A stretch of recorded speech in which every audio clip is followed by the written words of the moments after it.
Hey guys, this is a Ford Explorer tail light here that we are seeing right now, and as you can see there's a crack here and water basically goes through this, and there's also a crack on this side as well. And basically what happens is if it rains too much or anything, the water goes through these cracks, mainly this one, and then it makes a little puddle here. Looks like blinker fluid really. So one of the stop light isn't working and the reverse light isn't working. Pretty much anything here doesn't work except for the signal light here. So we're gonna open this up and show you guys how to fix this. Now this fix, I'm not replacing anything except for the bulbs because the bulbs won't work, but you know, this is gonna be a very cheap fix because we're gonna be fixing this with silicone and seal up all the cracks that we see, and we're gonna do a little water test to see if it's actually water sealed or not. So we don't have any damaged bulbs in the future. So I'm going to take these two screws off that are on the top. I love how these older models were so easy to work with them. I'm not a car guy, so this is my first time doing anything with car. After taking those screws off, you just pull it basically, and we got to open this, and we're going to take the plugs off of this. Now make sure your car is off so you don't damage anything. Here we go, we got one bulb out. We just twist this to the left, or I'm just doing it on the left. That's working. Oh, there you go. See, that's a lot of water, and that really messed up the light here. You see, this is the backup light, and it really messed it up. So the bulb is actually crushed in here. I think this, I don't know what happened inside, but as you can see the bulb is actually crushed into bits. So no idea what happened there, but there was a lot of water in here and we need to seal it up.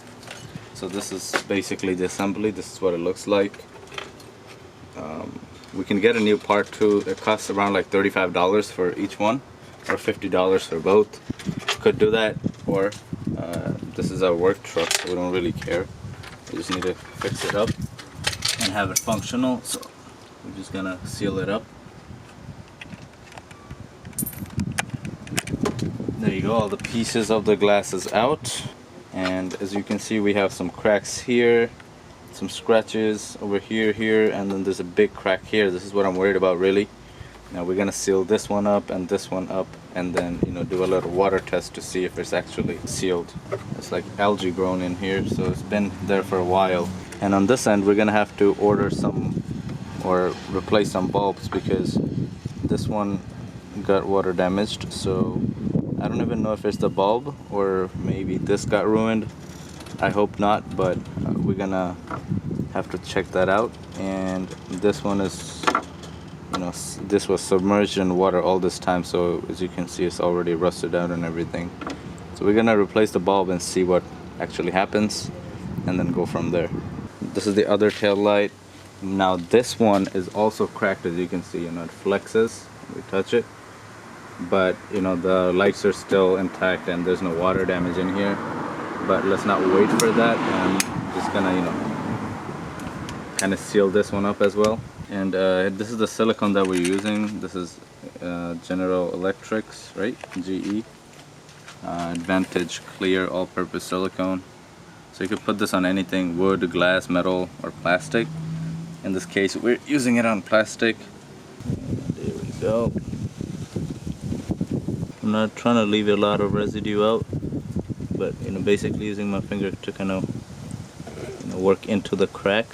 So as you can see, you could barely see any silicone there, so that's not gonna be a problem. Okay, so off camera we basically siliconed this up. As you can see, we tried our best to kind of cover that up here, and I might go with another coat here, and then we covered this one up as well.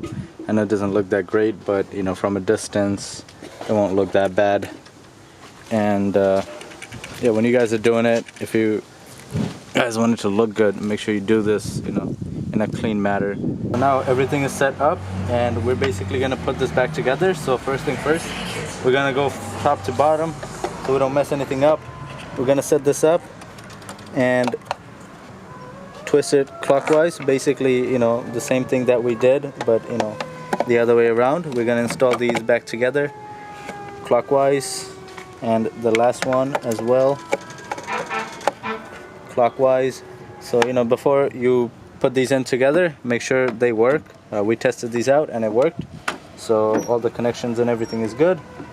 So right now we're gonna line these screws with the holder here, the holders on both sides here, and we're gonna push these in and make sure this is also lined up with this hole, and we're gonna push it in. There you go. You're gonna hear those screws going in with the threads, and that's in all the way. And we're gonna take our screws that we uninstalled before, and we're just gonna go in with the Phillips screwdriver again. Make sure you're not using any drills or anything on this one. These are very fragile plastic parts. You don't want to ruin them if you're not replacing them either. So even if you're replacing them, don't ruin them. There you go. That one's in. Don't tighten too much, but make sure this, you know, is in place and this is sealed up. And here we go for the next one.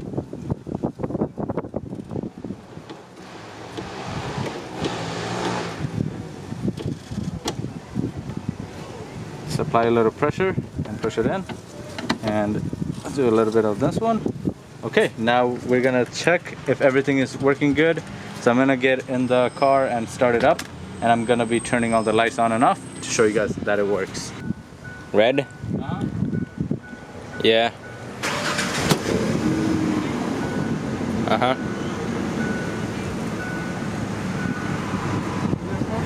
Yeah. That's the right blinker light. Is it on? Yeah, it's working. Yeah, I'm gonna put it on reverse. Mm-hmm. Yeah, it works.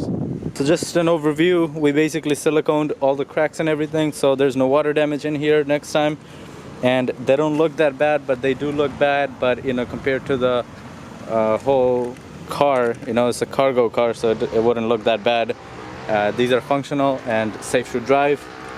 And we fixed up both sides so that, you know, we basically, how much did we actually save? $50 for both assembly, and then around $20 for the bulbs. So that's like 70 bucks. We had the bulbs for like 20 bucks, and we have, you know, a whole pair left basically, because they give 2 on each packets for next time if we ever need to use it. These are halogen, so they will go out and we will need to use them. And basically, we pretty much saved a lot of money.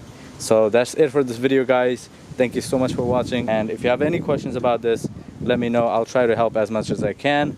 Thank you so much for watching. I'll see you guys next time. Peace.